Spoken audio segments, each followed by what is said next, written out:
Hi, എല്ലാവർക്കും എൻ്റെ പുതിയ വീഡിയോയിലേക്ക് സ്വാഗതം. ഈ മാമ്പഴക്കാലത്ത് നമുക്കൊരു മാമ്പഴപ്പുളിശ്ശേരി തയ്യാറാക്കിയാലോ? മാമ്പഴപ്പുളിശ്ശേരി പല വിധത്തിൽ തയ്യാറാക്കാം. എനിക്കേറെ ഇഷ്ടപ്പെട്ട തരത്തിലൊരു മാമ്പഴപ്പുളിശ്ശേരിയാണ് ഇന്ന് തയ്യാറാക്കുന്നത്.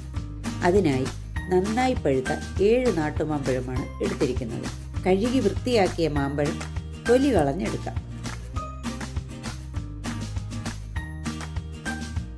നന്നായി കുറുകിയ മാമ്പഴപ്പുളിശ്ശേരിയാണ് ആവശ്യമെങ്കിൽ 1.5 കപ്പ് വെള്ളം മതിയാകും.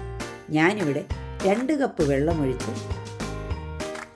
അതിലേക്ക് കറിവേപ്പില, ആവശ്യത്തിന് ഉപ്പ്, മഞ്ഞൾപ്പൊടി എന്നിവ ചേർത്തിളക്കി അടച്ചു വെച്ച് ഏകദേശം 15 മുതൽ 20 മിനിറ്റ് വരെ വേവിക്കാം.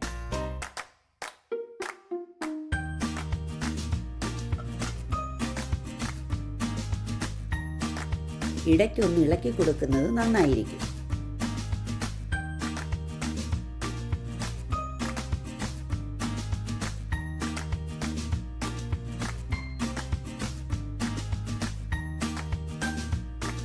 മുക്കാൽ കപ്പ് തേങ്ങയിലേക്ക് ചെറിയ ജീരകം, ചെറിയ ഉള്ളി എന്നിവ അല്പം വെള്ളം ചേർത്ത് നന്നായി അരച്ച് ഇതിലേക്ക് ചേർത്തിളക്കി യോജിപ്പിക്കുക. ശേഷം തീ ചെറിയ രീതിയിലിട്ട് അല്പസമയം ഇളക്കി വാങ്ങി വയ്ക്കുക. തൈര് ചേർത്തും മാമ്പഴ പുളിശ്ശേരി തയ്യാറാക്കാറുണ്ട്. ചേർക്കുന്നെങ്കിൽ വാങ്ങി വെച്ച ശേഷം നന്നായി ഉടച്ച തൈര് ചേർക്കാവുന്നതാണ്. തൈര് ചേർത്താണ് വയ്ക്കുന്നതെങ്കിൽ മാമ്പഴം വേവിക്കുന്ന സമയത്ത് എരിവിനാവശ്യമായ പച്ചമുളകും ചേർക്കാവുന്നതാണ്. ഇതിലേക്ക് കടുക്, ചെറിയ ഉള്ളി, വറ്റൽമുളക്, കറിവേപ്പില എന്നിവ ചേർത്ത് താളിച്ചൊഴിച്ച് അടച്ചു വെച്ച് 5-10 മിനിറ്റിന് ശേഷം തുറന്ന് നന്നായി ഇളക്കി യോജിപ്പിച്ചാൽ എളുപ്പവും സ്വാദിഷ്ടവുമായ മാമ്പഴ പുളിശ്ശേരി തയ്യാറായി.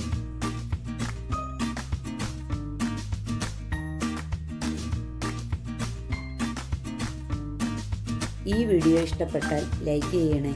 വീണ്ടും കാണും വരെ ബൈ.